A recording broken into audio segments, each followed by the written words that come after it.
Hi Year 12. This PowerPoint is just to lead you through some final steps to perfect your NEA. So basically it's about making sure that you have really clear communication and that your argument guides the reader from the beginning to the end of your essay. So these are kind of step-by-step checks that I want you to conduct before you submit your final draft for marking this term.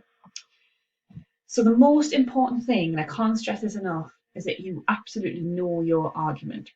So whenever I've called anybody on Teams, I've always asked you to bear in mind what it is that you're trying to argue, and then you should really have that on a kind of overarching narrative level, but also on a kind of micro level in each paragraph. What is going to be your argument?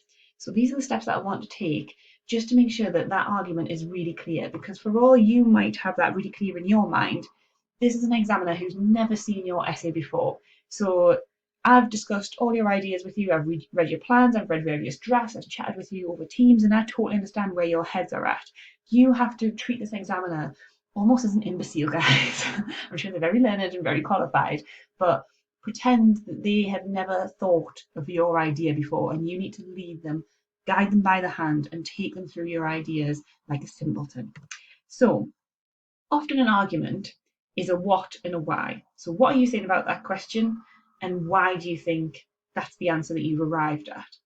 There might be a little bit of how, and the how I mean methods AO2. Okay, so when I'm talking about what, I'm talking about your AO1 argument.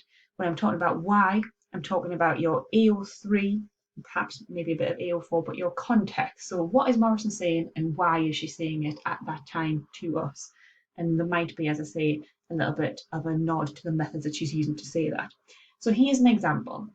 Morrison's jazz-like structure blurs past and present to suggest the long-lasting impact of trauma. Now, I can make that argument until the cows come home.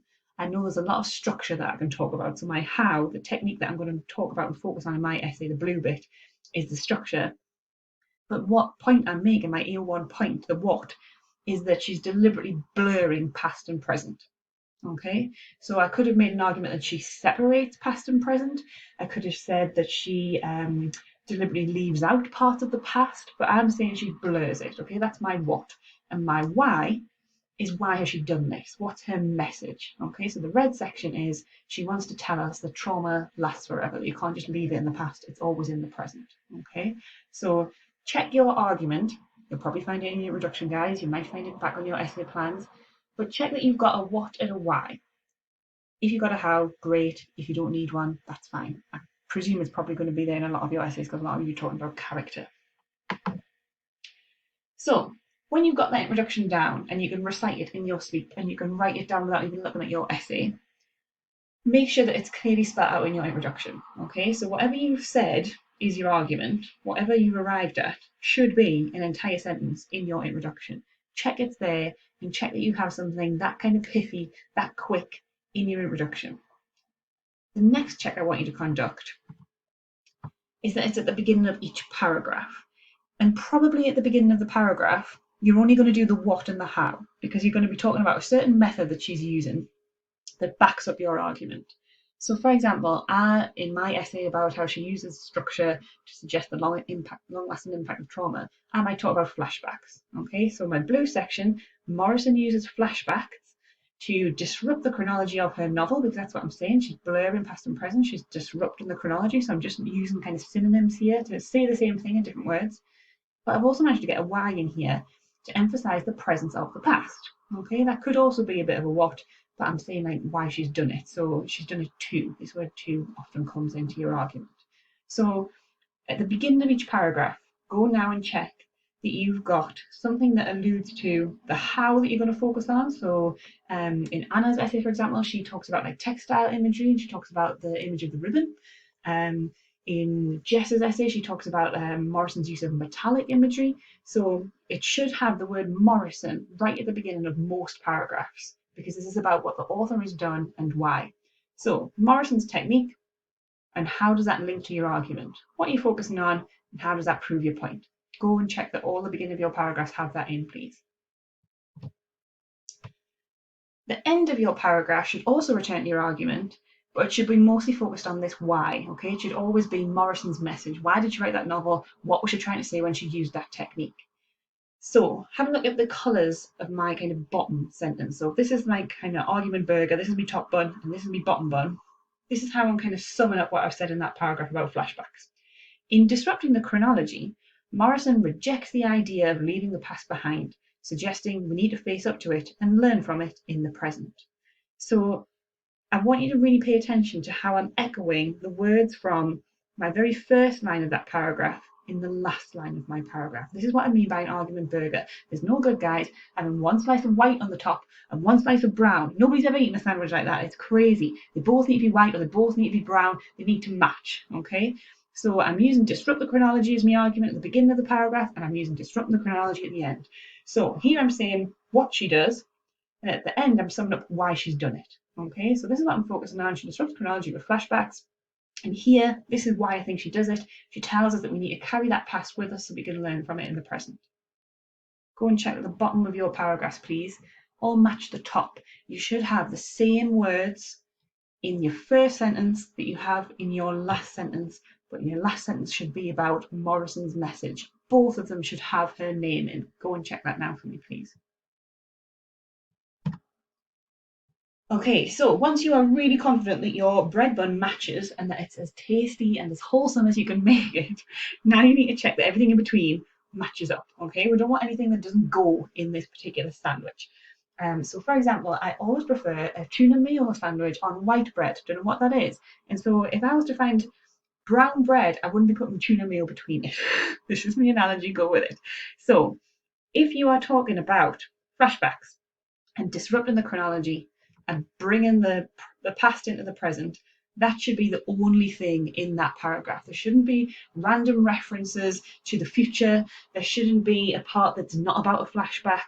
There should only be bits that link to these bread buns. Okay, so check now that you've refined each paragraph so that the top and the bottom lines absolutely match. In fact, they echo each other, but that the middle bit links everything back to your argument. So you're probably going to be using, words like disrupt the chronology, the word flashback quite a lot, this idea of bringing the past with you into the present. So you should be, I know that you don't want to repeat yourself in terms of like your word count, but if you are treating this examiner as an imbecile who's never read your work before and has no idea what you're trying to say, you need to really be clear and reiterate that, because they're going to be very tired guys. They're going to read a lot of these. And then finally, you need to make sure that you've obviously reiterated it in your conclusion. One way I think to conclude that might kind of stop you repeating yourself word for word is by focusing on today's reader. So basically, why is it still a useful novel for us to read today?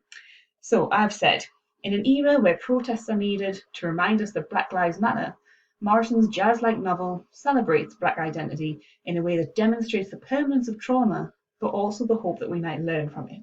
Okay, so I'll probably have written other paragraphs about how it's not just about carrying trauma, but it's about learning who you are and learning from the mistakes of the past and avoiding the same kind of mistakes in the future.